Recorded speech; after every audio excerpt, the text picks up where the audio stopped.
Welcome to a brand new episode of the Bold Take Podcast. I'm Austin Hill. With me, as always, is Austin Wader. And look, we're here. It's time. We're talking about the college football season up ahead. Yes. Here.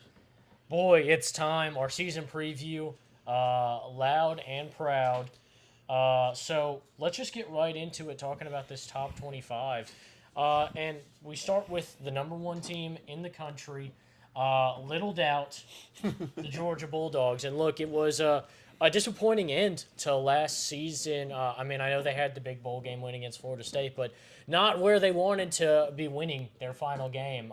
They had the chance to go to the college football playoff. They were the number one team in the nation, lose to Alabama in the SEC championship, and find their way all the way out. Nobody's ever gone from 1 to none in the history of the college football playoff or the 14 playoff, and I guess it was a time to happen at the end of the 14 playoff to go ahead and make history. Yeah, what better timing could you say for it? Before I get into specifics, shout out this man. We are filming from his new house. I like it. Yes, It's very thank you. nice. Very nice house here. So shout out this man. And number two, don't worry. I'm sure Ziggy will make an appearance at some point for all you who are fans that have watched our great episode with Ziggy. Yeah. I'm sure the appearance will be happening at some point. But talking about actually with Georgia, the fact that it just randomly just ended like that. I mean, going from 1 to not even are you out, you're behind Florida State. I mean, that's just, which was a totally different thing that happened there. But look, Yeah. you look at this team this year, they have motivation to go win a national championship whenever they didn't need motivation to go win another national championship. So we should all be terrified. You want my honest opinion, we should all be very much terrified of it. Carson Beck is back. This is the first time that they'll have elite QB play in that offense. They'll have a great defense. I think there's still a bit of question marks on the defensive line and maybe in the secondary, mainly more in the secondary. And, of course, Brock Bowers is gone. Who's going to be that number one guy that Carson Beck can throw the ball to? And not to mention, we'll go over it, I'm sure, at some point. But, we talked about it. Their schedule is A gauntlet. a very tough one. So I'm not going to doubt Kirby Smart because I've seen what happened in the past whenever you doubt him. But they are kind of probably in the toughest situation so far in this, I guess, dynasty run for them. Yeah, absolutely. And then you look at the number 2 team in the nation, that's the Ohio State Buckeyes. And look, this is the team that maybe made the most upgrades in college football. And Maybe look, history. Yeah, it was about time. You kind of looked and they were kind of settling. And having Kyle McCord just wasn't the answer at quarterback. They just didn't really have that guy. So they go out and they get Will Howard. They had guys like Caleb Downs. Get Quinshaw Judkins in a backfield already where Travion Henderson looked super stable as a number one back, but now you've got a 1-2 punch in the backfield. I think the biggest question for me is this receiving core. This is the first time coming into a season that Ohio State doesn't have this first round, top 10 projected wide receiver on the team since, the last decade. I was about to say, it's been a while. There's always one that's hanging around there that goes top 10. But, that's like the only spot you look at. Yeah, so, not a lot of weakness on this team. They made a lot of upgrades. They did a lot of things right to kind of correct things. They saw Michigan go out and stomp them these last 2 years in that game. The big game that decides who goes to the Big Ten championship and really who represents the Big Ten in the conference or in the CFP, as we've seen over the last few years. And Michigan's gotten the upper hand. And look, a lot of shakeups coming Michigan's way, as we've seen. But they took matters into their own hands. And so hats off Ryan Day and Ohio State for actually going out, making some upgrades, and trying to make this team better and more competitive.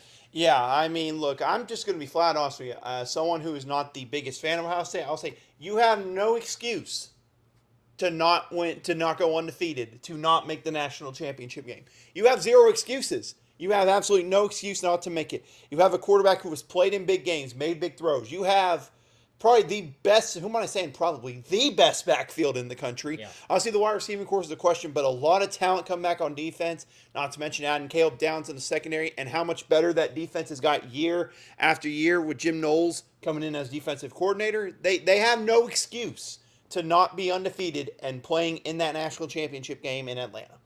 Yeah, and to me, it does kind of have the vibe that maybe, a lot of people were calling for Ryan Day's job after last Ooh, year. yep. He's had a couple bad years, and even when they made the college football playoff, they've been disappointing to say the least in this era under Ryan Day. And this felt like I've got to get my stuff together and come to play Yeah. type of off season for them. Really job defining almost. And so I like that aggressiveness and not settling because it has felt like the last couple of years Ryan Day felt like he can kind of just do what he wants, like he's smarter than everybody Yeah. else. Is really kind of how I've taken it, and that's just not the case, and it hasn't come No. down to that. And now he's finally gotten out there, used the transfer portal, and really built a solid roster. At number three, talking about teams using the transfer portal, we look at Oregon. And look, they didn't just go out and get one of the best quarterbacks in the country. They went out and got two of the best Yep, two of quarterbacks in the them. country. Look, Dylan Gabriel, talented guy, could have been an NFL draft pick. He decides really to come could've. back, goes on to Oregon, and Dante Moore, who's going to be a rising star. Imagine he's going to sit a year behind Dylan Gabriel, really get time to learn this offense under Dan Lanning, and next Oh year my he gets goodness. to come out flying. It's going to be really incredible future for Oregon.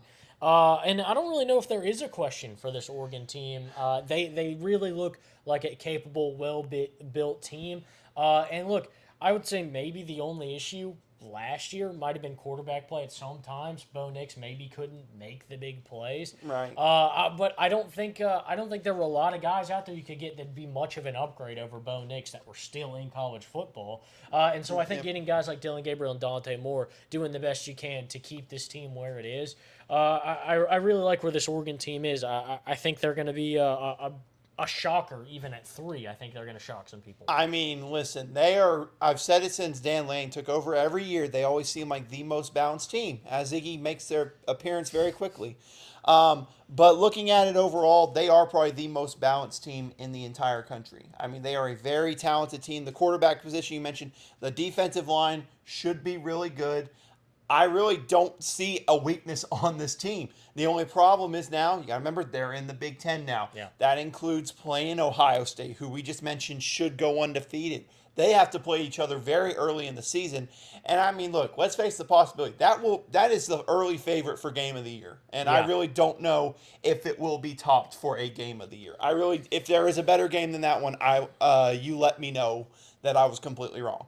But this is another big year for Dan Lanning and them. I'm curious to see how the Big Ten transition is. They're one of the few, like, with this transition of them and Texas, who we'll talk about later, that is in a new conference, but yet you feel like they can go out and win that brand new conference. Absolutely. And speaking of Texas, we go into Texas as the number 4 team in the country. And look, if we were talking about last year, this would be the team set in the preseason as the college football playoff. These would be our top Yep. 4 teams, the teams that the AP poll thinks will be in the college football playoff. Obviously, there's a little bit more to it now than that, but you look at Texas in the college football playoff last year, you convince Quinn Ewers to come back. I think this is a huge move for them. Look, Malik Murphy left at the end of the season last year. Look, he showed out in Yeah. Quinn Ewers' absence. There's no doubt. Headed off to Duke. I think he made the right move for himself. And then you have Arch Manning coming up, who has not played any college football ball. And no disrespect to the guy, because he looks like he could be a talented quarterback here at the next level. Yep. But we haven't seen him play yet. Even Exactly. in Quinn Ewers' absence, he didn't play. Malik Murphy played. And so being able to get Quinn Ewers back and actually play and get Arch Manning really some time now in reps as this number 2 guy, as the guy who's Right. going to take over next year. I think that's pretty important to have another year with Quinn Ewers. And look, this guy took you to the college football playoff last year. You're making the transition to the SEC, so you stay strong, you stay vital. Man, this was an important move for them moving into the SEC to keep Quinn Ewers. I really think there's no better time for Texas than right now to be in the SEC. Look, Saban just retired. Georgia just lost the SEC championship, so maybe some lows coming off last year. You're coming off highs. You win the Big Ten. You go to the college football playoff. You fight your heart out in the college football playoff. One This is a play. year to come into the college football, or to come into the SEC and win this conference for the Texas. They are a scary, scary team this year. They really are. But I mean, the only questions that I really have for them, I mean, because we talked about it whenever we listened to our college football bold takes from fans. I mean, we're pretty high on them. And I will say the only questions I have, number one, that running back room. Two of their key running backs are already been ruled out for the season with major injuries. They're already having to replace Jonathan Brooks, who's now in the NFL. That could be something that could adjust. But when you have Quinn Ewers, I think they'll be interested in having Isaiah Bond there. Keep in mind the Yeah. Alabama transfer. Yes, Bond, Isaiah Bond. But the big thing for me is on the defensive line. Tavondre Sweat, Byron Murphy, both gone to the NFL respectively. They were both really high draft picks, so I'm not saying they didn't make the right move there, but building and getting that defensive line back to what it was last year will be a big thing, battling in the trenches. Because, like I said, in my opinion, the SEC is a battle of the trenches. You dominate on the offensive line, defensive line, you're going to be successful. Offensive line, I think they'll be really good. But how aggressive will that defensive line be, I think, is an ultimate key. But like you mentioned, Quinn Ewers is back. I really did not think there was a shot he was coming back this year. I thought, if anything, he would transfer and make a big time move somewhere. But he's back. I mean, they're going to be a top contender in the SEC in year one, which I know everyone's like they're going to come in and struggle. It's with the SEC. They got a lot of talent. Absolutely. And I think my only thing with the running back room, yes, there will be some inexperience, but you look at this team, in the last 2 years, they've sent 3 running backs to the NFL draft and to the NFL. 3 guys drafted. Look, I don't know if anybody knows this out there, but running backs, you usually only have one on the field at a time. And to have 2 drafted in one draft 2 years ago and then have another one drafted the year after, I think that's really incredible. Kind of shows how they breed running backs. And so, obviously, it'll probably be some young guy who probably won't go to the NFL draft this year. But I think if there's anybody who could take a running back It would be and Texas. slap him in to a role, it would be Texas. But we'll see how they adjust. Coming in at number 5, this is a team maybe that has the biggest questions here in the top 25.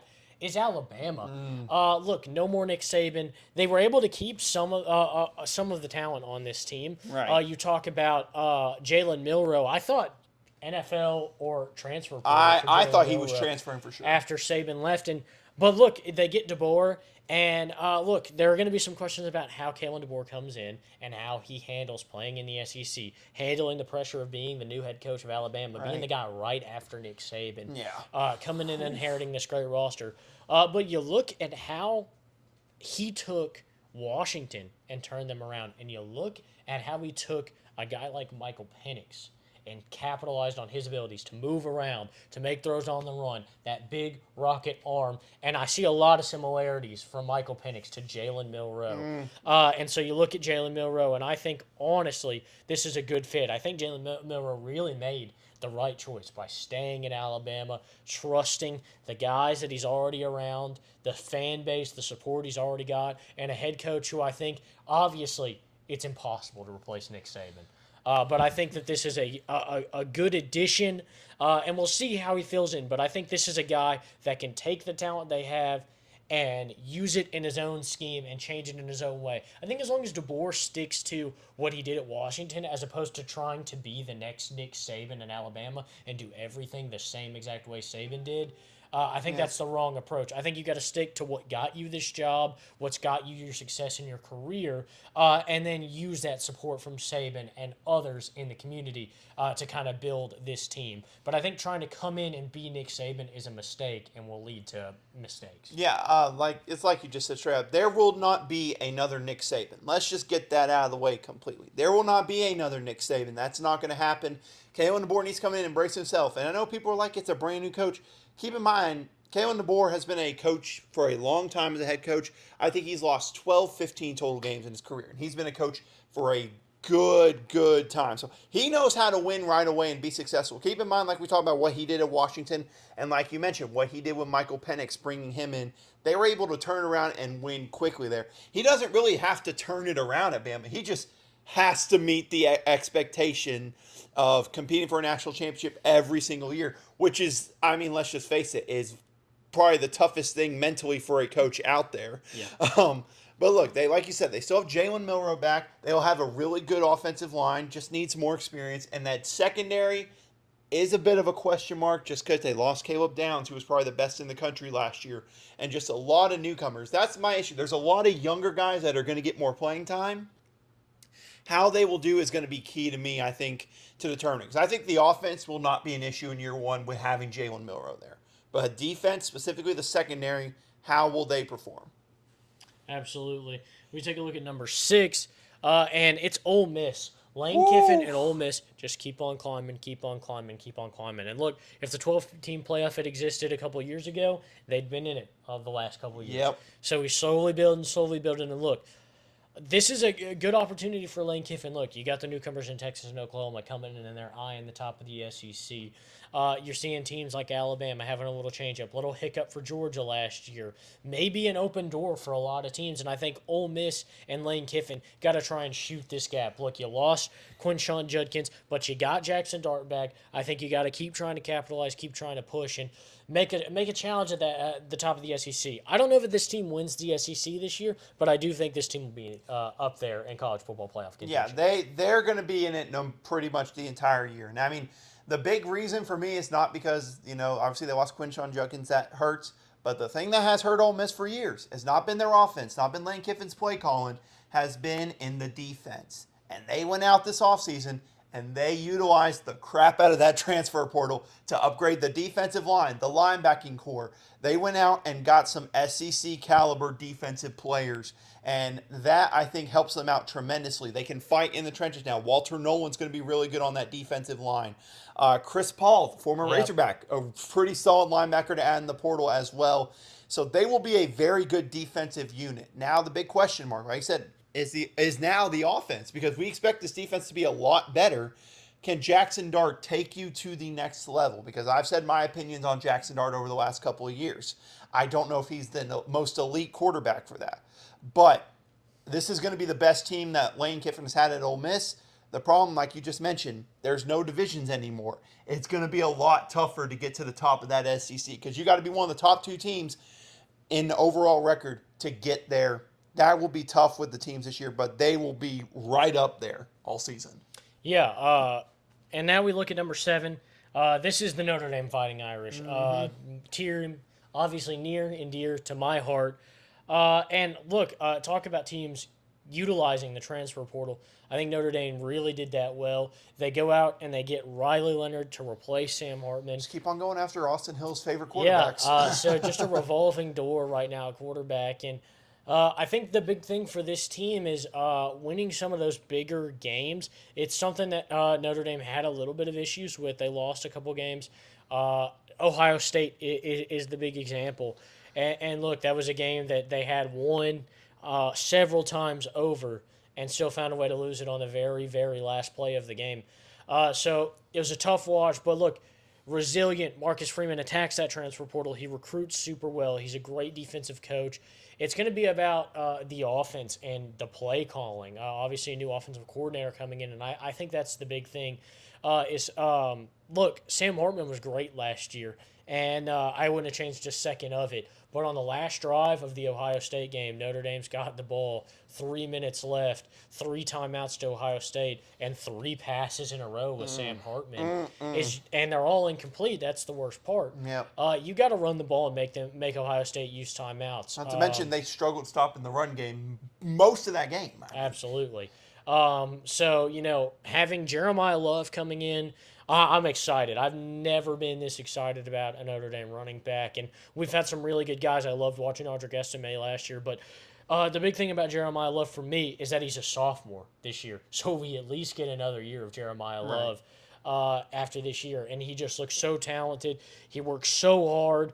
I think this team really, if they can use the run the way they have the last few years, power run, and lean on that run, and now having a dual threat kind of quarterback that we really haven't had at Notre Dame for a long time. Somebody who can truly throw and run. Brandon Wimbush could not throw the football. No. He could run. He could not throw the football. No. So I really think that this is the best year Notre Dame has to compete. 12-team playoff is almost a shoe-in for Notre Dame at this point. The last 3 or 4 years they finished within the top 12 in those final college football playoff rankings. So I really like the chances for Notre Dame. I think Riley Leonard being able to run the ball is going to allow us to lean on some read options at the end of games. That way we're not just forcing it up the middle. But enough about what I think about Notre Dame. What do you think? Look, I'm intrigued to see Riley Leonard there. And keep in mind, they got LSU's offensive coordinator in the offseason to come to Notre Dame, which we saw what that did for Jane Daniels, Mr. Heisman Trophy winner, Mr. Top 2 pick. I think that will be really good offense for Riley Leonard. I think he'll fit in perfectly there.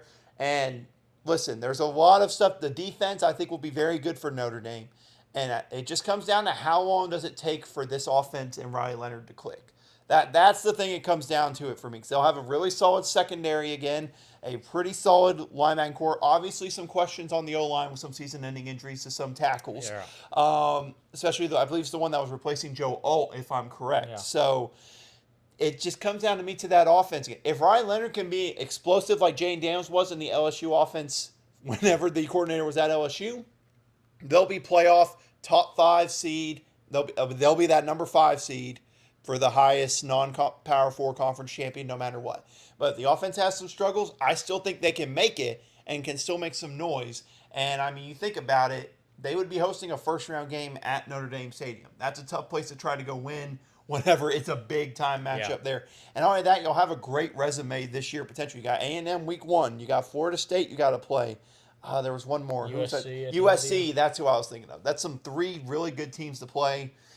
I think this could be a fun year. It just comes down to how long will it take for this new offense to click. Absolutely. At number 8, we've got the Michigan Wolverines, and I think this is a team that. Oh boy, look, I don't know what to say about this. They're in hot water. Who knows when that'll finally be actually fully addressed by the NCAA. Oh, but it looks like trouble. And on top of that, this team was ravaged by the NFL draft. Oh, yes. But that's what happens. You build a competitive team. You build a national championship team.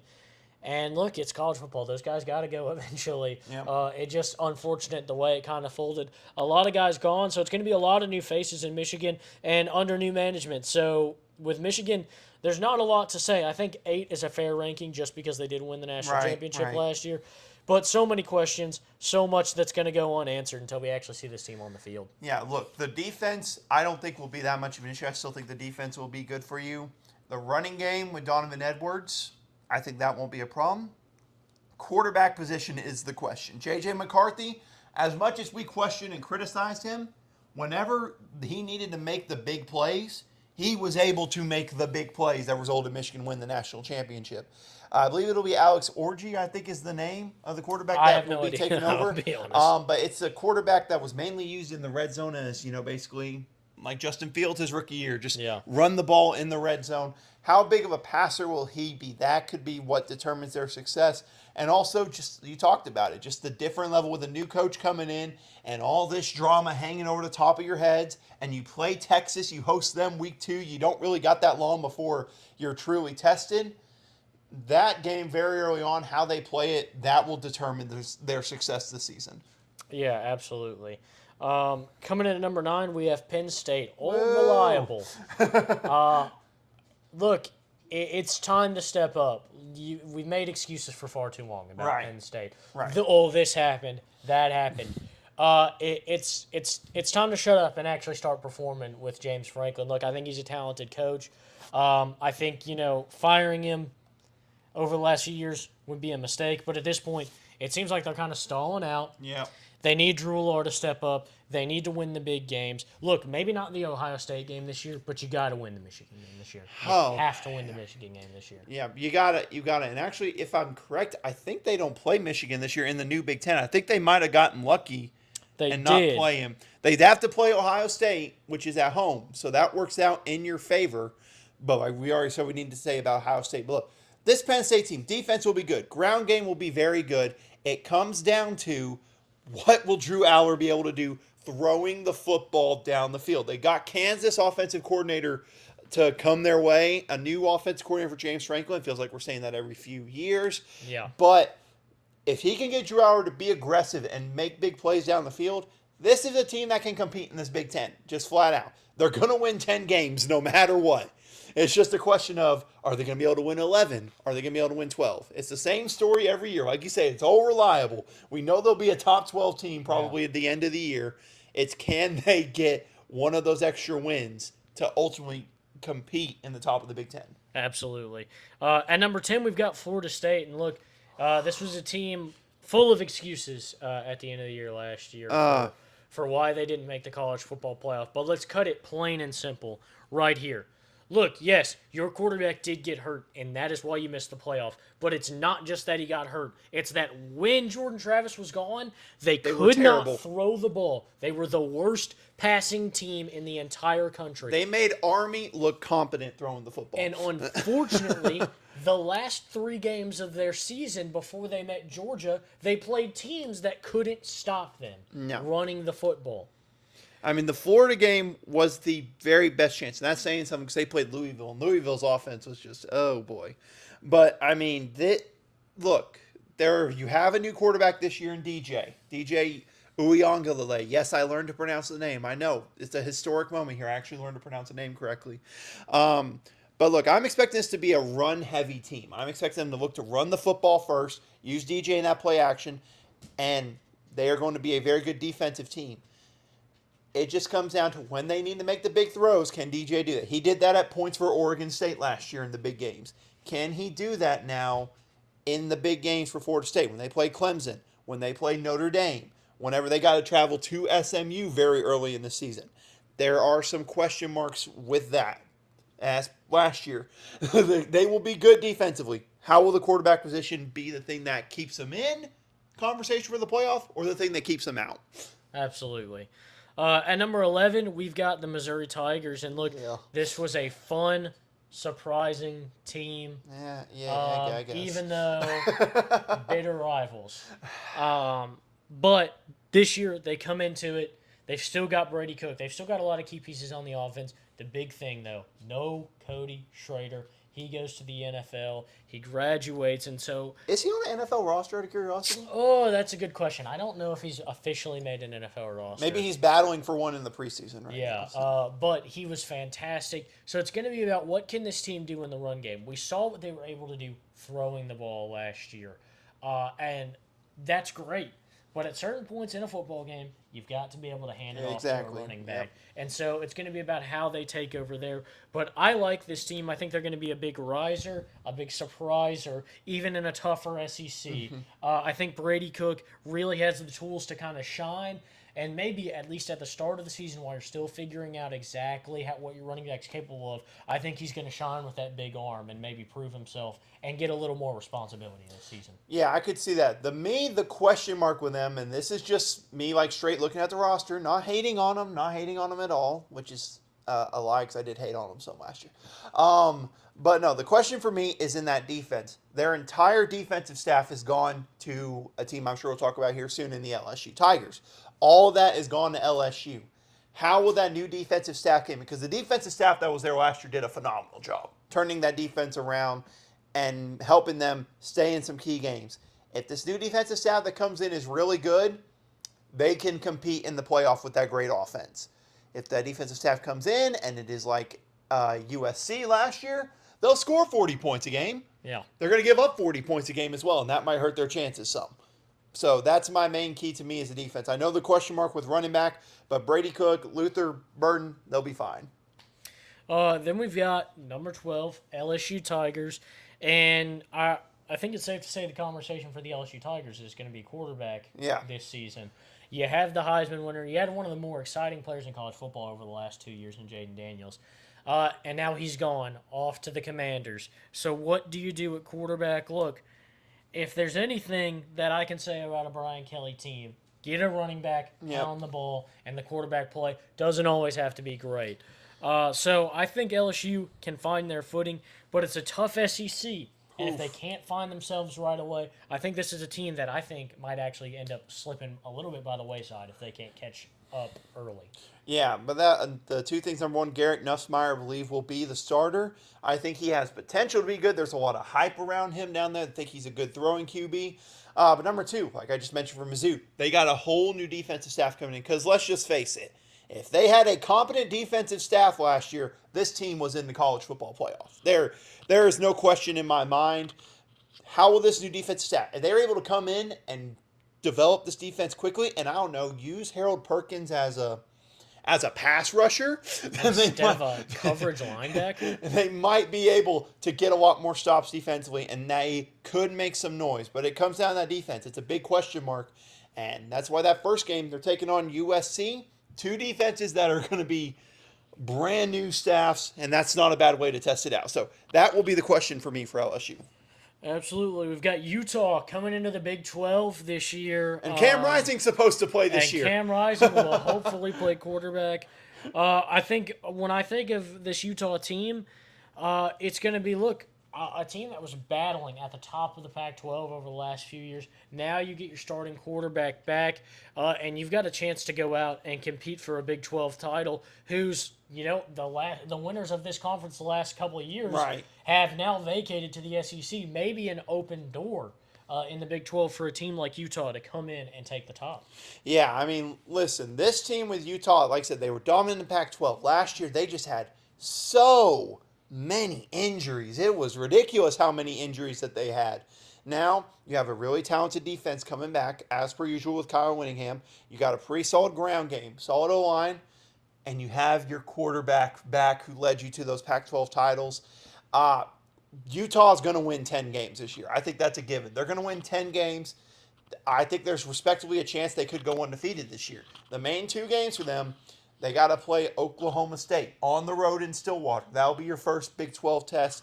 And then the sneaky one to me, end of the season, they have to play at UCF. All the way in Florida, moving from Utah. That's the two big games to me for them.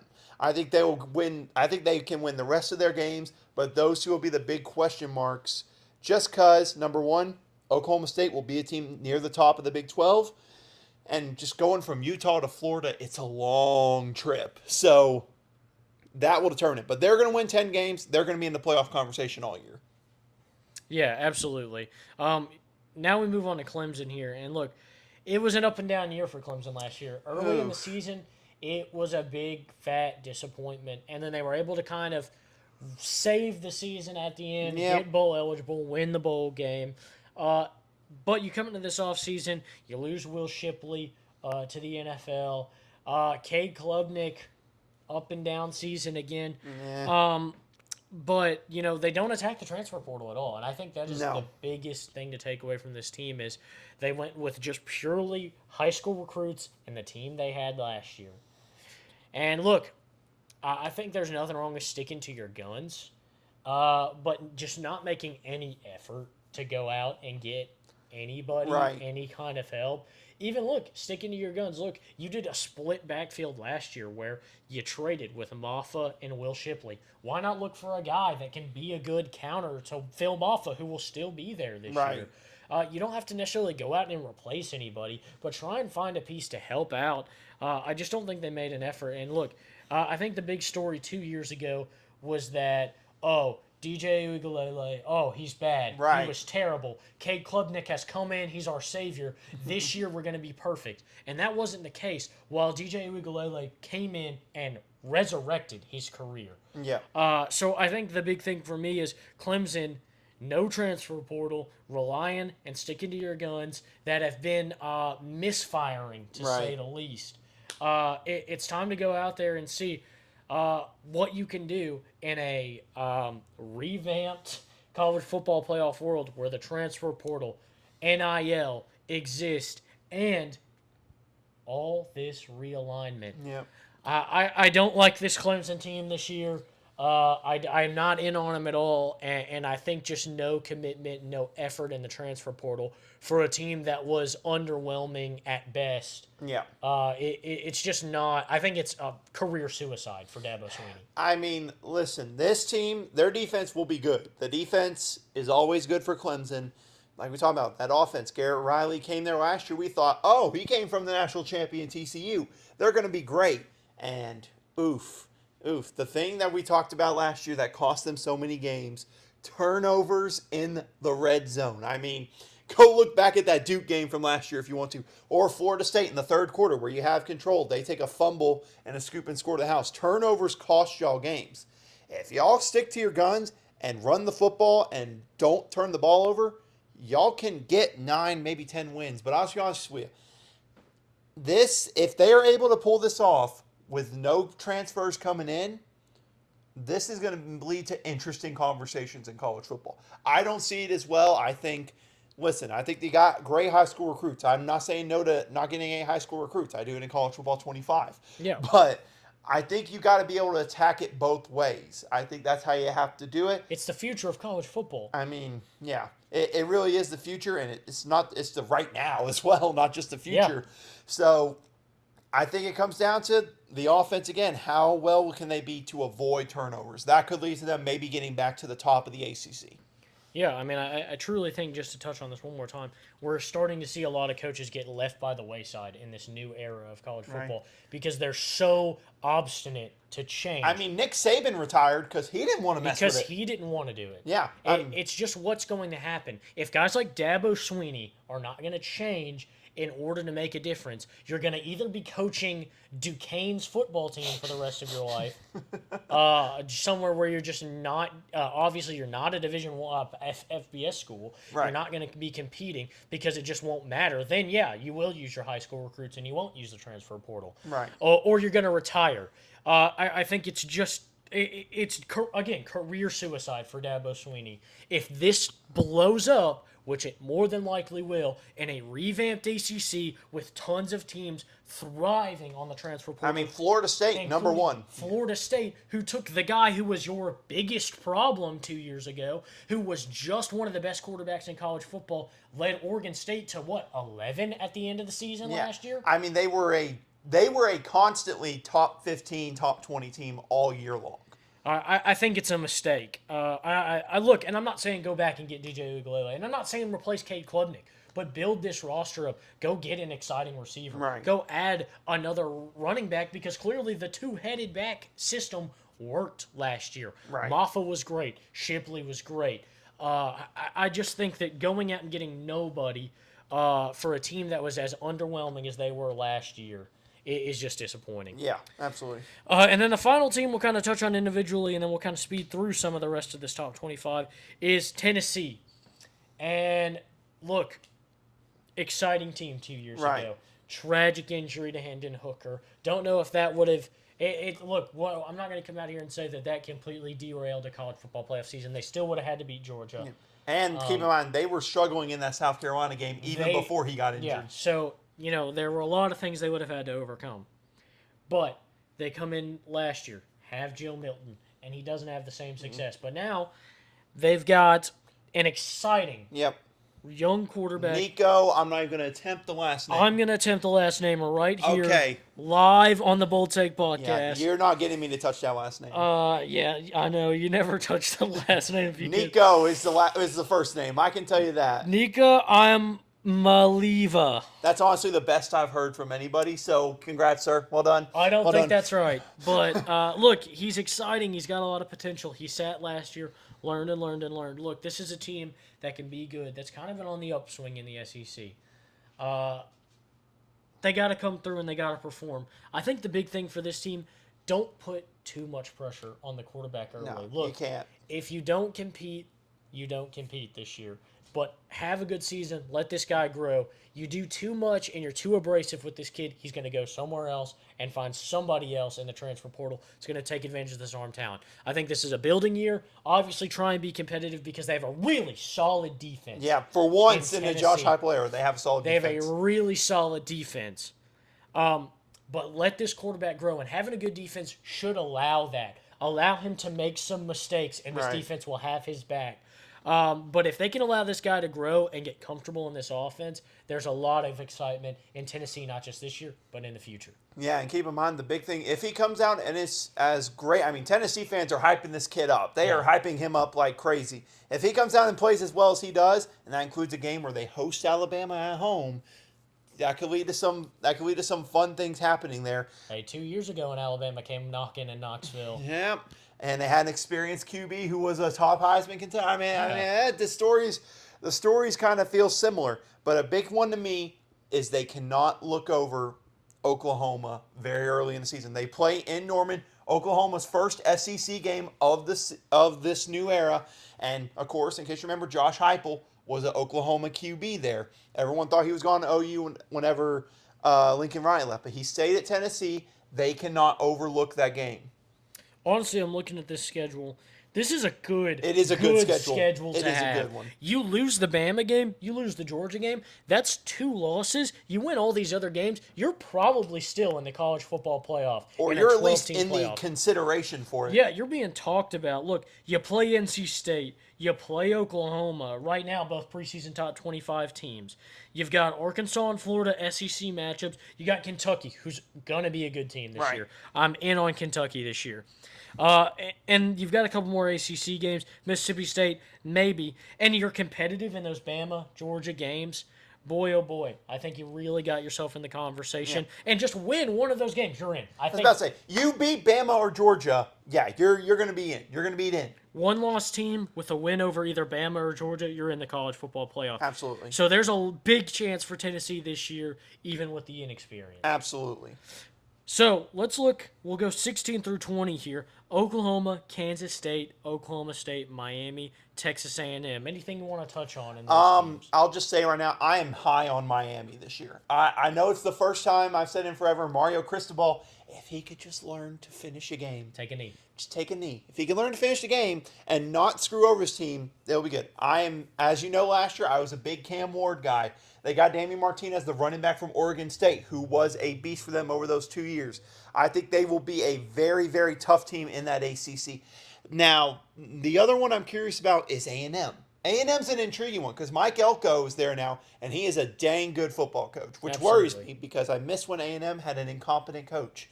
So those are the main two I look at and say, whew. And I mean, Kansas State, Avery Johnson, a lot of people are high on him as well. Absolutely. I think there's some positives to look at in Oklahoma.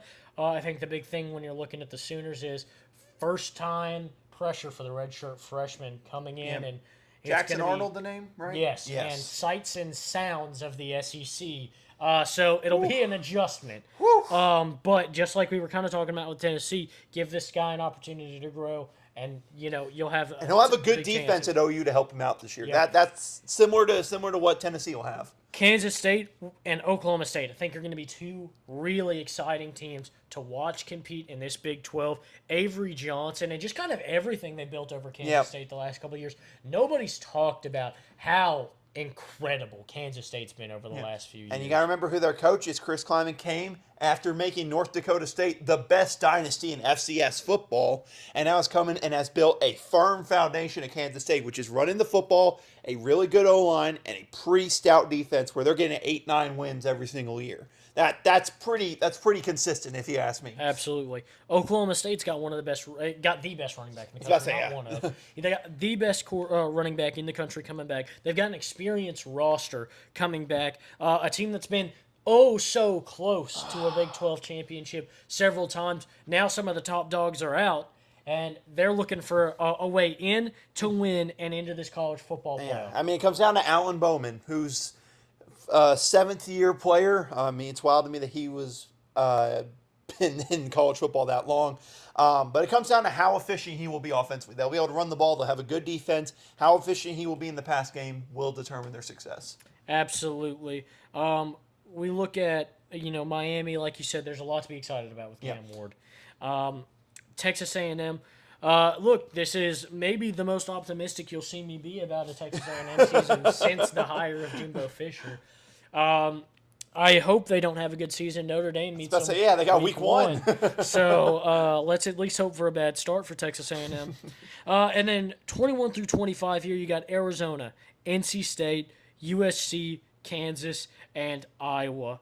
And so we look at Arizona at 21. Arizona's such a tricky team. I tell you what, because talent-wise, they have FIFA to back, they have McMillan back. The offense will be good, but they got a whole new coaching staff coming in, and they're entering the Big 12. So I think they could be, like, I see them maybe going 7-5 in some where they're like 10-2, 11-1. I don't know where they're going to be. Yeah, I think the big thing is the team is exciting. So if you can tap into the players the way the previous staff did, you've got the groundwork for a great team. But, yeah, it is a matter of how the coaches handle the game. Coaching's just as important as the players on the field, especially in something like football. Yeah. You look at NC State, and this is a team that over the last few years has been knocking on the door of rankings over and over and over again and trying to stay competitive. So we'll see exactly what happens at NC State. I mean, Grayson McCall's there now, the Coastal Carolina QB. This is a constant, and I give their staff number one credit. This is a constant 8-9 win team, similar to Kansas State. They're constantly getting that 8 or 9 wins. It's just whether Grayson McCall can get on those extra couple of wins to enter into the top of the ACC and maybe into that playoff conversation. Yeah. And so at 23, you've got USC. Look, finally, It's simple. they pried Alex Grinch away from the defensive coordinator role. Thank you.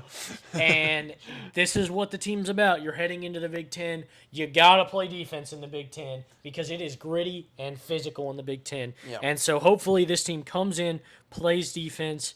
But that's what this team needs is defense. I mean, they play defense, they will get 9 or 10 wins this year. If they have a competent defense. They took UCLA's defense coordinator, which we saw over the last couple of years. That UCLA defense was a very tough unit. So I think Miller Moss, I'm excited to see how he does in the Lincoln Riley offense. If they can score 40 points like they always do, and they can hold the opponents to 20 or 30, this could be a special year. But it comes down to how long will it take for that USC new defense to gel. And I talked about they play LSU, 2 new defenses that are kind of going to try to figure each other out against each other.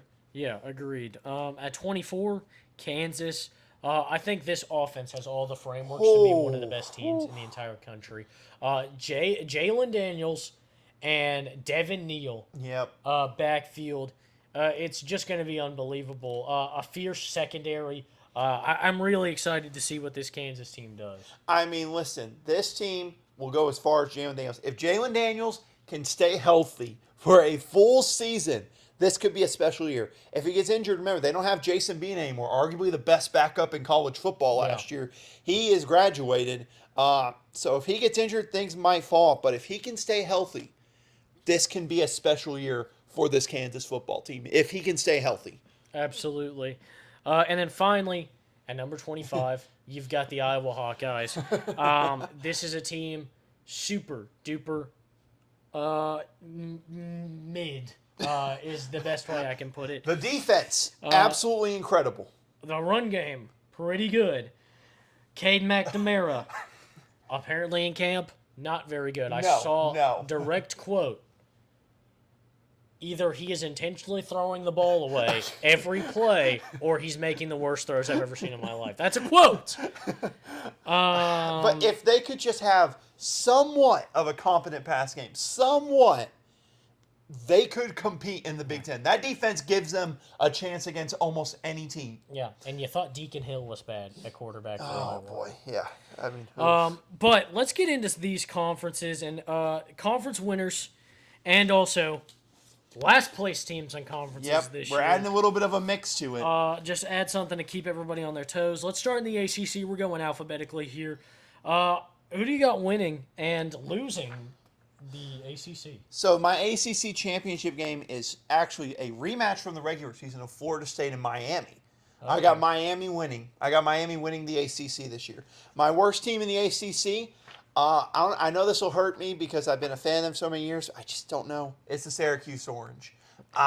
There's a lot of kind of hype around Syracuse. I'm just not a fan of it. I'm not a fan of Kyle McCord. Yeah, that's my main reasoning. Everyone's like, Kyle McCord's going to come in and lead the team. I'm like, this is the same Kyle McCord we all watched last year, correct? Yeah. So I'm not high on them. I got them finishing with the worst conference record and at 1-7. I don't think they're going to be that good. Yeah.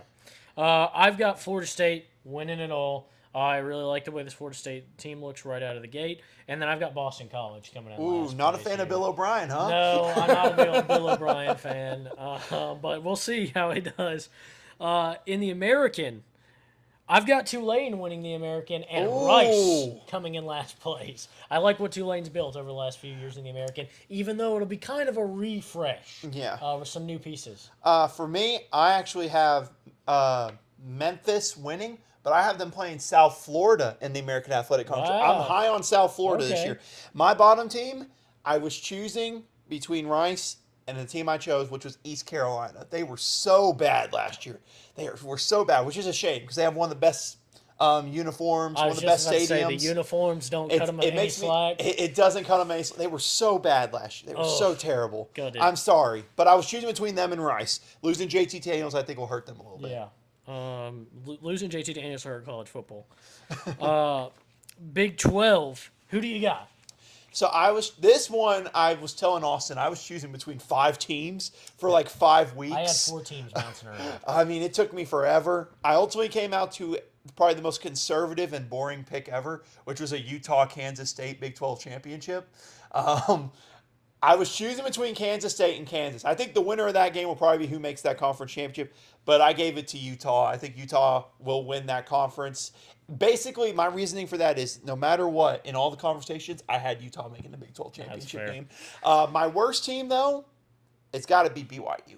I mean, BYU is just lost so much from a team that went 5-7 last year. So Yeah. it's going to get even worse. In the Big 12, the winner I have, the Kansas Jayhawks. I like it. I like what they've been building the last couple of years, and I think this is the perfect opportunity to kind of try and jump at the top I of the was Big so 12. close to picking them up. So close. And my last place team, I've got the Houston Cougars. They had a Oh. rough season last year. I'm hoping for a bounce back because it's always college football is more fun when Houston's good. Right. But I just don't know. They got a new coaching staff. They got the Tulane coaching staff, so hopefully they can build something the next couple of years. Then we've got the Big Ten. In the Big Ten, I think I had to go basic here. I didn't go too crazy. I went Penn. I'm just kidding. I went Ohio State. James Franklin, I just couldn't do it this year. I just could not have you winning the Big Ten this year. I think that they realistically could just have the one loss against Ohio State. But I think Ohio State's the best team in the conference Absolutely. right now. There is I no think question. until I see differently, Ohio State is probably going to win this Big Ten. And I've got Indiana coming in last place. Oh, you're not a fan of Kurt Signetti, huh? I like Kurt Signetti, but I don't know that he's going to be enough to turn this team but he around in wins. 1 year. He wins. You can Google him. He wins. I love Kirk Signetti, but I do not love the Indiana Hoosiers in football. That's very fair. So for mine, let's get out of the way. I had Ohio State like him. My last place one, just because, I mean, that program is just off the rails. I got Michigan State as my worst one. Yeah. They got a new coaching staff, which I think will be good in a couple of years. But, I mean, these like last 5 years for y'all have just been awful. Just I don't know what else to say. Then we've got the MAC. Maction. And maybe it's a little bit of a basic pick, but you can't deny dominance. I've got the Toledo Rockets taking the conference. Okay, for mine, I do not have Toledo winning. I have Miami, Ohio. The real Miami. Yep, the real Miami. That defense is bringing back a lot of talent from last year. I think that defense will be really good for them.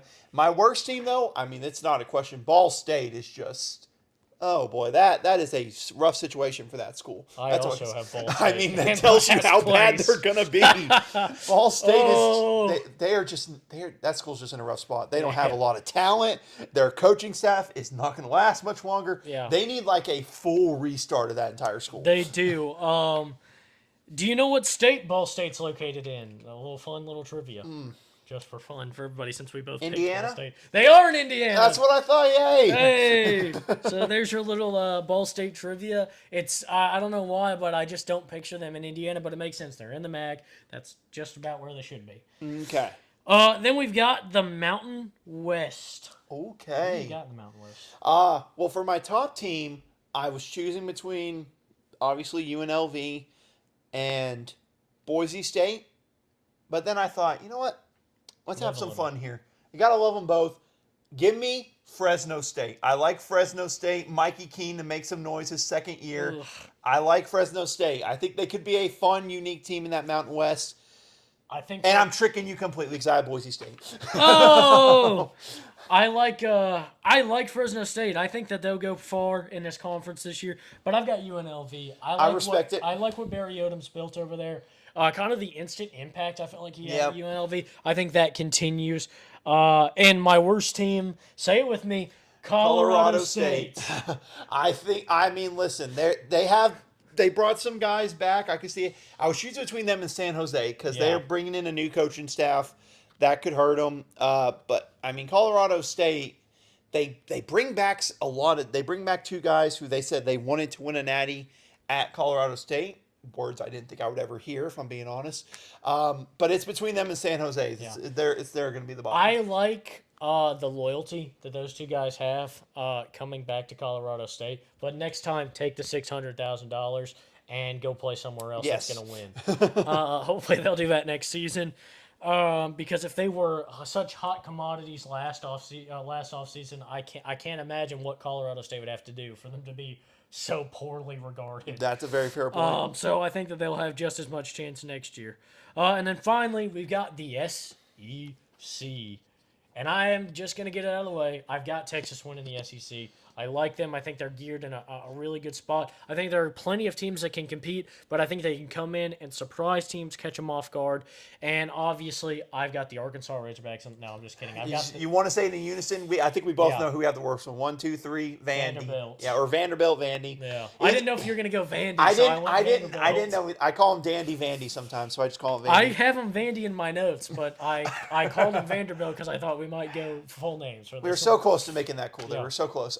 Hey, we got Colorado State and Ball State. That's 3 in a row last place yeah. teams. But for me, I went with Georgia just because I think that Texas could beat them in the regular season, but I think in a conference championship game in Georgia, I have to go with the Bulldogs. I'm sorry. All right, so let's get into this 12-team playoff. We both handcrafted our brackets. I'm Yep. going to still hide mine from you because you still haven't seen it. I'm gonna hide mine because I'm sure, even though you probably know where I'm going with some of this, but I want you to go first, Austin. Give me what your top 12 is. All right, my top 12 coming in at number 12. Just kidding. I'll start at the top because I feel like that is the better way to go about better. this type Gotta of save thing. it. Number 1, I've got the Ohio State University. Okay. I think this team could realistically go undefeated this season, even though you have some tougher teams. You've got an Oregon matchup, and beating Oregon most likely 2 times in a season, because that'll probably be the conference championship, will be tough, but I think they've built the squad that could do it. Then the number 2 team, I've got Texas. I think if they win the SEC, I think winner of the think so, SEC is 1 or 2. Yeah. And so I mean, that's Big where I've Ten got 'em. SEC is 1 and 2 in almost everything. So. At number 3, I've got Florida State. And at number 4, I've got Kansas. So Okay. sticking true to my big power conference winners here. All right. But enough about that. Let's get to the intriguing ones. To now. the nitty-gritty, disgusting, vile bracket that I've got here. At number 5, I've got the Georgia Bulldogs. At Okay. number 6, I've got the Oregon Ducks. At number 7, I have them. You knew they were going to be here. The Notre Dame Fighting Irish. This team is not losing more than 1 game this year. Okay, you heard it here first. I'll probably be embarrassed by the end of the season. You heard it here I first. think Florida State's the toughest game we've got. I think it's a game we can win. I think that's the only game we could lose this season. At number 8, I've got the Ole Miss Rebels. Here we go. At number 9, I've got the Utah Utes. Ooh. At number okay. 10, I've got the Missouri Tigers. All right. And at number 11, I got the Penn State Nittany Lions. And at number 12, Who is your group of 5 team? my making group it? of 5 team making it in, playing the Georgia Bulldogs in the first round, is the Tulane Green Wave. Wow. You are going to make someone very, very happy that I know watches this show. Hey. David Green, you're welcome. I didn't persuade him to do that. No, I love Tulane. But let me get to mine. We have some differences and some that are actually exact agreements for our picks down the line, Okay. which is kind of weird. Number 1 for me, I have Georgia because I have them, I think, winning the SEC over Texas. I think can get that for them. Number fair. 2, I've got Ohio State. Did you Just flew away. Okay, I hope you remember it. Yes. Do you actually remember it? I think I do remember. Okay, it, so I'm not going to get Number up. 2 is Ohio State. I got them in there for winning. I actually have Oregon beating them in the regular season, but I have Ohio State getting revenge in the championship game. Number 3, I got Utah. I think Utah will win the Big 12. I think they'll be incredibly talented defensively. That'll give them enough to win the Big 12 for Miami. So I'm sticking to my top 4. Number 5 is where things are interesting. I got the Texas Longhorns there. Number 6, we both agree on Oregon at number 6. Number 7, I don't know how we both agreed to this. We both have the Notre Dame Fighting Irish at Hey, number there we 7. go. Number 8, this is my first bowl one. I got LSU in at number 8. I think Okay. LSU in their schedule, it works out well for them. I think they end up getting the top seed. Number 9, I've got Florida State here. Number 10, you can never kill the villain. Alabama makes it back into the playoff at number 10. And number 11, I was choosing between this team and Penn State, but also we went with this team. I got the Ole Miss Rebels making it in. I think mainly my reasoning is SEC bias. I think Yeah. this committee will go with SEC bias. And Especially if they, lose 2 or 3 games and they're close games to good SEC teams exactly. who are already in. Yep. And my group of 5 team is not Tulane. It's not Boise State. It's not Memphis. It's not Liberty. It is a team that will beat Liberty in the regular season. Give me the Appalachian State Mountaineers to be the 12 seed and win the Sun Belt and get that playoff spot. Wow. Yep. You heard it here first. I think it works out because they host Liberty this year in the regular season, and those two are going to be, I think, vying for it. I think Memphis will lose a couple of games. I think Liberty will be close behind them, but I think the difference will be the head-to-head rank. The head-to-head, I think App State will get the nod. Okay. You heard it here first. Now let's break down this bracket by memory for some of us. I want you to. Do you want to go first and get it out of the way so you can try to remember it as best you can? Okay, so the 5 and 12 game, I have Tulane versus Georgia. You got Tulane, right? I've got Georgia winning that football game. What's the next seeding down? Just going down the line. It would be 6 and 11. 6 and 11 is Penn State versus Oregon, and I have Oregon winning that game. Okay. Then what's the next seeding? 7 and 10. 7 and 10 is Notre Dame versus Missouri. I've got Notre Dame winning that game.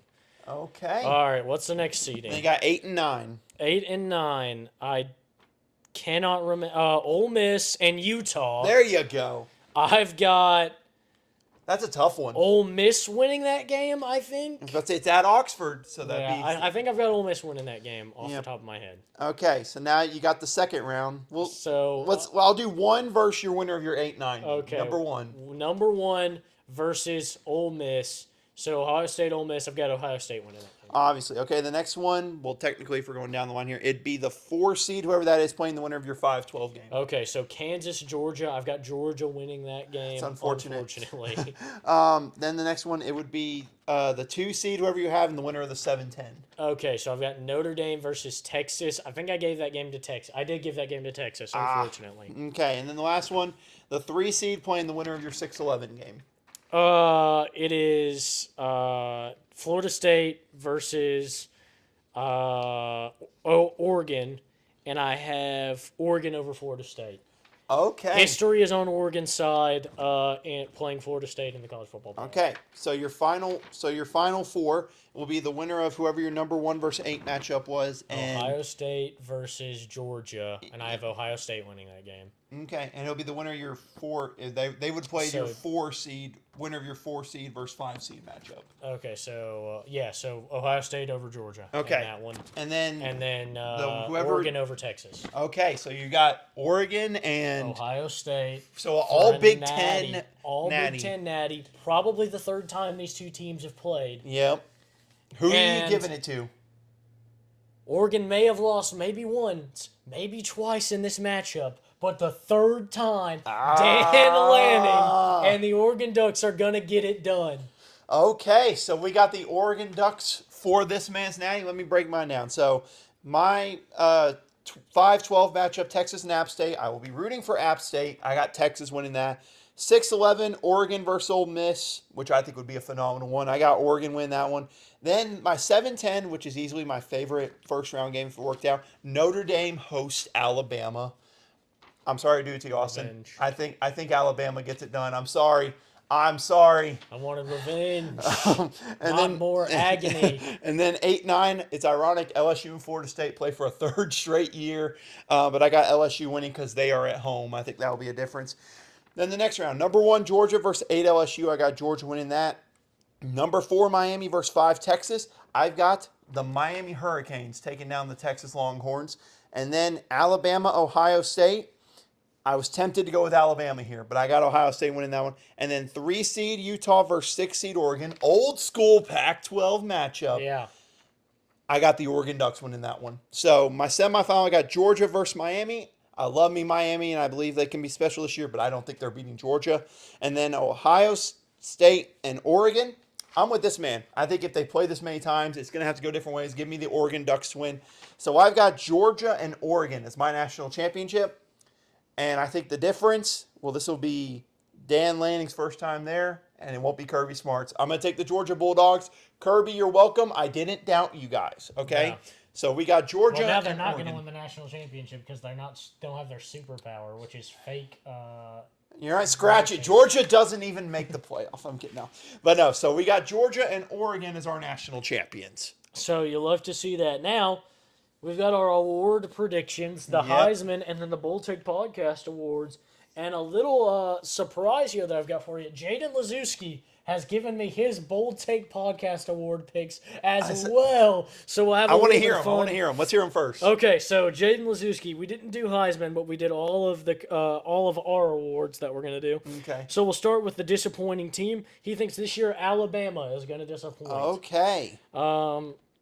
His surprising team of the year is the Arizona Wildcats. He thinks they're Okay. gonna come out and surprise.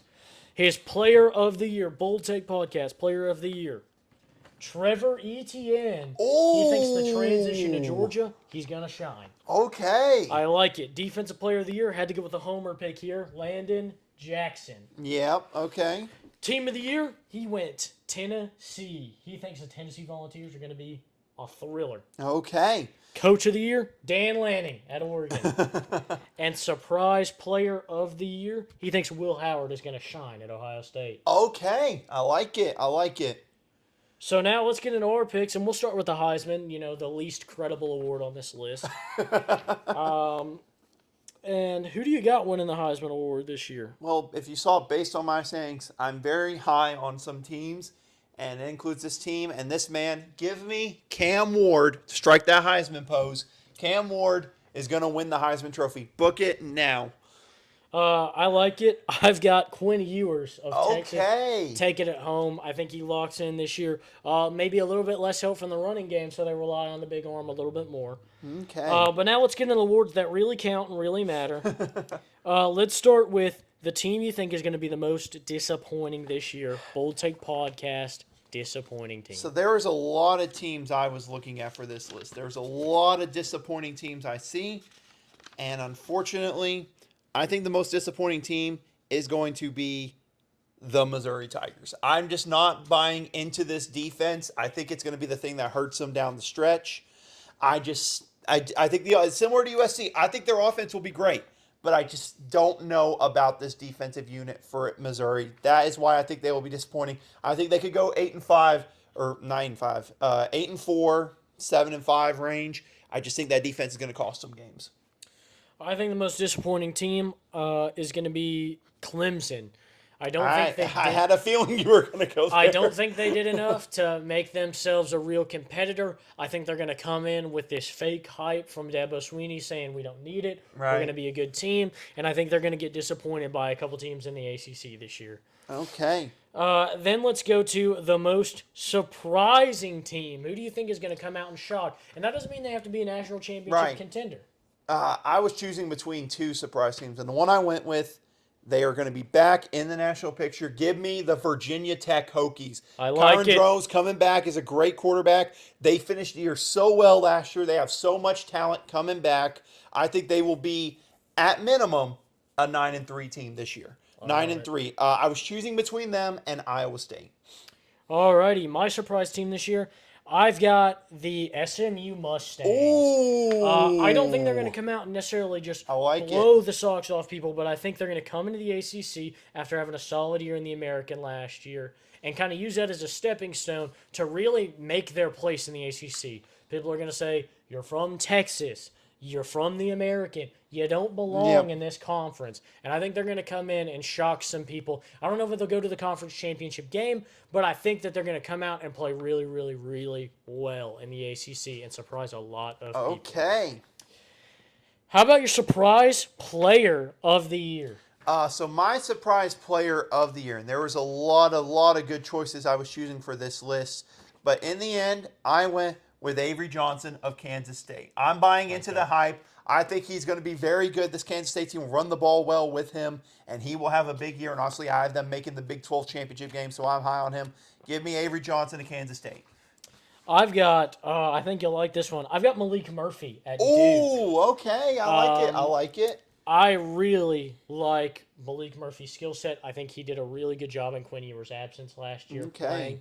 I think him coming in this year at Duke, even with all the turnover, like I said, I don't think this team's going to be great, but I think Malik Murphy will be great. Okay, man, you're really making David Green happy watching this. He's a Duke guy and a Tulane guy, so you're making him happy watching this. Hey, welcome to this weird transition. I don't know what could have happened. Yeah, no technical errors on our part. Yeah, and the dog yeah. was always there. If Yeah. you didn't see him before, you just weren't paying attention.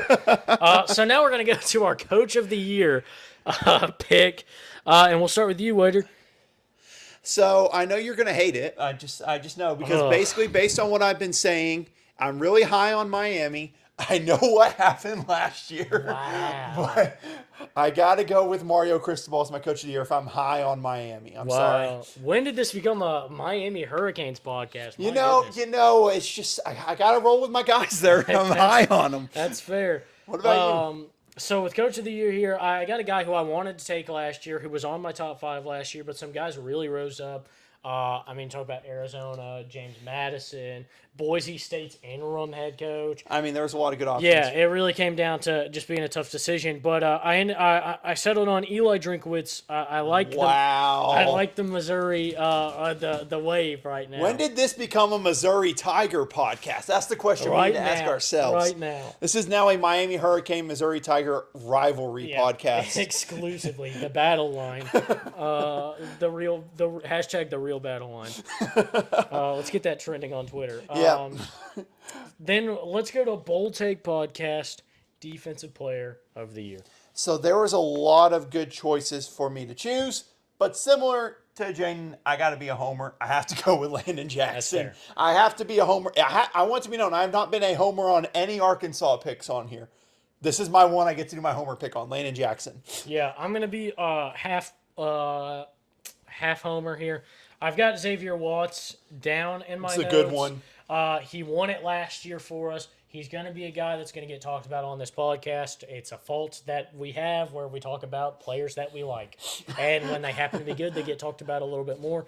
But a guy I'm going to keep on the radar because he got my attention last year, and he's one of the best corners. If I'm correct, he was our player of the week for the USC game, correct? Yeah. And he was good. Yeah, he was really, really good. But a guy that I've had my eye on, a guy that I think has the potential, especially with kind of the national name he's made for himself, Malik Hairston at Kentucky, Ooh, I think is going to be a guy I like that that. we're going to be talking about quite a bit. I also think, wow, I can't think of his name. Defensive end from Tennessee. I also know who you're talking about, and I also can't. Pierce, James Pierce Jr., is that the name? Yeah, something like Some of that. He will be very good on what was already a good defensive team for Tennessee. I'm imagining him to be really good. Absolutely. Now let's get to the team of the year. Oh, there were so many teams. I mean, I could just ride with Miami for this if I really wanted to. Miami Nation, let's ride. But since they were my surprise team, I won't pick them here. I'm going to do a close second. I'm going to go with the Iowa State Cyclones. I like that mainly because they bring back the most talent from last year. Anyone, they were the best 7-5 team in the country last year. Yeah. I think they were phenomenal. I think they can compete in this Big 12 this year with the amount of talent they have coming back. It was between them, and I decided. I already said Virginia Tech for my surprise team. I got to go with Iowa State. But those are my top two for that. Those are two teams I am very high on entering this next year. I like that. And then for my team of the year, I've got the Kansas Jayhawks. I was so close to picking I them. think they come through, win the Big 12. I think this team is a team that gets a lot of talk on this podcast. Hey, if that look at that. 2 Big 12 teams for it. Yeah. Look at that. That's a Big 12 podcast officially. I will say another one for the Big 12. We'll say UCF is one to keep an eye on. UCF could be a fun one. Yeah. And then finally, we have an award more prestigious than the Heisman. It's the Bold Take Podcast Michael Penix Player of the Year Award. I love the title. I think for fairness of this, we should go ahead and say, besides Ollie Gordon, who would you pick for this award? He was 1 point shy of winning it last year. He was so close. Almost won it last year. He's going to be a guy we talk about. And he may not be the guy that you had in your notes. He's not the guy I have written in my notes. But he's a guy that I know would be at the top. But I feel like a lot of people are going to be talking about Ollie Gordon. We'll be talking about Ollie Yeah. Gordon. Let's Yeah. give somebody else who we think is going to be up there Right. in I the think top. that's fair. Let's give some spotlight here. I think that's fair. So for mine's very simple. I'm high on this team. I gotta go with Kyron Drones from Virginia Tech. Okay, thank God. I am high. Who did you think I was gonna go? I Cam thought you were Ward? no. I thought you were going to say who I was going to say, and then I was going to hate you. No. Kyron Drones. I'm big on Virginia Tech. What they bring back. He was such a dynamic quarterback last year. I think he's gonna be phenomenal this year. He's not. I didn't say Cam Ward because I already caused some triggers whenever I said, but. Him and Cam Ward are like this. They are like so close for me. No, I would have liked a Cam Ward pick here. What I thought was going to happen was you were going to say the guy I was saying, and then the whole Ollie Gordon thing would have been for naught because I was trying to avoid us both saying Ollie Gordon. But I have a guy who we talked about a lot last year, a guy who is going to get even more opportunities this year because of kind of the way things shook out for his team. A team we talked about a lot last year. I think I know where this is going. This is going to be Ashton Genty out of Yeah. Boise State. Look, Taylor Green has gone to Arkansas. And look, I'm not saying that he was the end-all be-all of quarterbacks ever at Right.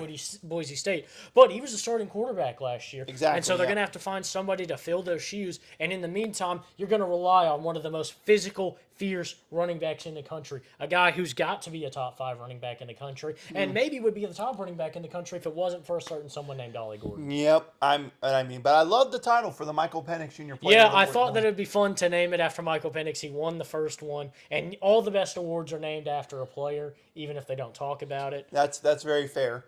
That's very fair. But yeah, those are our picks. Book them right now. You might as well book them. We're gonna have our own sports book. We're gonna have the odds Yeah. for them. Go ahead and make your picks. Go ahead and make your picks. Now we get to the 4 FBS games Yes! that will be played on Saturday. Football. You have a pick 'em. You know we go head to head to see who has the best record in bets, in actually just picking the game. You destroyed me last year. You destroyed me. I got hot at the right time. It was not even a contest. Last year, the year before last, my NFL picks helped me out tremendously. Last year, I was just bad at college and NFL. I was bad at both of them. Yeah, I just caught fire at the right time, fortunately.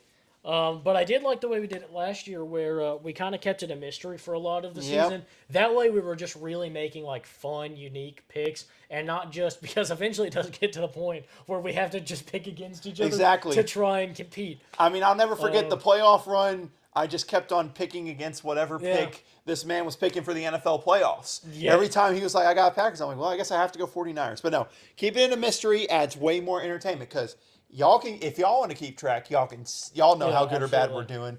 But I like it. It's a mystery. Yeah, so we'll start with the 11 a.m. game. I'll be up and ready. I'll be watching College Game Day. I'm when going to get it's up for on. college game day, no doubt. Florida State, Georgia Tech, taking place in Atlanta? No, it's in Ireland. In Ireland, okay. Yes. In Dublin. Dublin, Ireland. Yep, no Notre Dame Navy over there this year like Yeah, last no year. Notre Dame Navy. That's crazy. But I mean, to look at this game, it's just wild to me. We got an ACC conference matchup between them and Dublin, Ireland. Look, for Georgia Tech to have a chance in this game, they got to create some turnovers. They got to make sure DJ turns the football over. If they do that, I like Georgia Tech's chances. But at the end of the day, I think Florida State on the offensive line, on the defensive line, will be too much for the Yellow Jackets of Georgia Tech. I got Florida State. Do they cover the spread? Maybe. Maybe. But I like Florida State in this one too. Look, I've got them going to the college football playoff. I'm not rooting for upsets this early in the season. It'll be fun if Georgia Tech can come out and knock them down. It would be the storyline of this already kick Yeah. off the season. But I just don't know if that's going to happen. I really like the way Florida State's kind of built this roster for this season. So I've got Florida State here. Then we've got Montana State versus New Mexico. Montana State, I don't know if you saw how much they're favored by. They're favored by like 10 points against New Mexico. I see that, 11.5. It's up to 11.5 now. Oh, boy. New Mexico, they're going to be hosting the game, as crazy as to say. They got to figure some things out. Plus, Montana State will be a top 3 team in FCS this year. I got to go with Montana State in this game. I thought I was going to be a charming little devil, but yes, I'm also going to go Montana State. I mean, I would. It seems like you should go to Mexico, but I'm like Montana State's going to be one of the best teams in FCS this year. Yeah, I like a little FCS shocker there. Then we've got SMU versus Nevada at 7 p.m. Man, and this was another one. You look at the spread for it. It's just gotten. It started at 21. I think it's up 28 now. 24 and a half. Oh, right it's gone now. back down. It was up to 28 at one point. But that's obviously per just game picks. So it's on gone to CBS 21, up to Sports. 28, down to 24. So this is all over the place, but it's at Nevada. So that's going to be a tricky one. But we're both pretty high on this SMU team and what they'll be offensively. I think they will be able to score a lot against Nevada, and they won't be able to stop them. I'm going to go with the Mustangs. Yeah, I'm also going to go with the Mustangs here. I'm trying to pull up these the odds actually for this game and see what they are on Betly. But I mean, look, we're excited to see what Preston Stone can do at quarterback. It's just, and it's going to be a late night game that I expect everyone to be tuning in for. Because what else are you doing this weekend? What are you saying? You got plans? What's wrong with you? Agreed. Your plans for last weekend, for the last weekend that football was last weekend. So Agreed. Get used to it. SMU here is also 24 and a half. Okay, so I guess it's dropped back down. It's sitting at 24 and a half. And the final game of Saturday. It's going to go by too fast. I already know it. Delaware State versus Hawaii. And I don't know if you've heard already, we had the drama. Delaware State was supposed to go on a 10-and-a-half-hour flight, and their bus had issues, so they weren't able to get on their 10-and-a-half-hour flight to Hawaii. So they're taking a boat from Delaware all the way to Hawaii. That would be a grind. That would be such a grind. Plus, how many boats would you think they need for the team? Would they just rent a cruise ship? They probably have to rent a cruise ship to bring everything they need to bring. But looking at this, I think Hawaii rolls. I think their offense will be very, very good. I think they're getting better year in and year out offensively because of after the whole fiasco the last couple of years. They'll beat Delaware State. Yeah, I agree. I think they'll beat Delaware State as well. But, look, basic picks. We're matching up on this one. It's kind of an easier week. This is where it gets interesting, though. But this is where it gets interesting as I drop my mic. Bet of the week. Woo! You know we're not going to have the same bet of the week. And if we do, I'll do a backflip. Okay. I guess I'll lead the way? Yeah, lead the way. All right. So that I can change my bet of the week if it's the same one. So I was going to go with a certain one in Ireland, but then I backed out of it. Oh, devious. And then I saw a stat that had me intrigued. Plus, I don't know how many times I'll get to have it as my bet of the week. Yeah. I don't know where it's at now, but it was 38.5 the last time I checked. Give me Hawaii to cover the spread against Delaware State. It's up to 38.5. I think Hawaii rolls. Wow. This is almost the same bet. That's how crazy this is. I've got Delaware State covering the spread. No! I think 39.5 is so big that Delaware State will have no choice but to cover it. So you heard it here first, folks. Week 0, me and this man are going head-to-head. Go ahead. I will be up at 11 p.m. watching this game. You know what? I'll bet it right now. I'll bet it right now on the podcast because I was going to do it anyway. I would, but my phone is preoccupied for something else right now. I will book Hawaii. Top secret business. But yeah, I'll bet it right here, right now. Me and this man are going to be staying up late, watching this game and talking trash to each other all the way to the end. It's going to be part of my massive college football parlay. I'm doing a parlay where I'm betting all the overs this weekend. I am betting every single over this weekend. But with all that being said here, look, college football is back. And hey, this is our first season with us. You're going to see our faces and our reactions to everything legitimately. Yeah, live reactions. Look, last year was our biggest year of college football. It was the most viewership and the most, interaction we've had. What you say we do it again? So let's do it again. Let's have a fun year, a more exciting year, as it seems that our fan base is really expanding more and more week by week. So hopefully we can capitalize, have some fun with all of you. Hope everybody's ready. Next week, you got to lock in. You got those players and teams of the week that you guys got to vote on as soon as the games are over. So without further ado, that's Austin Wader. I'm Austin Hill, and we want to thank you for listening.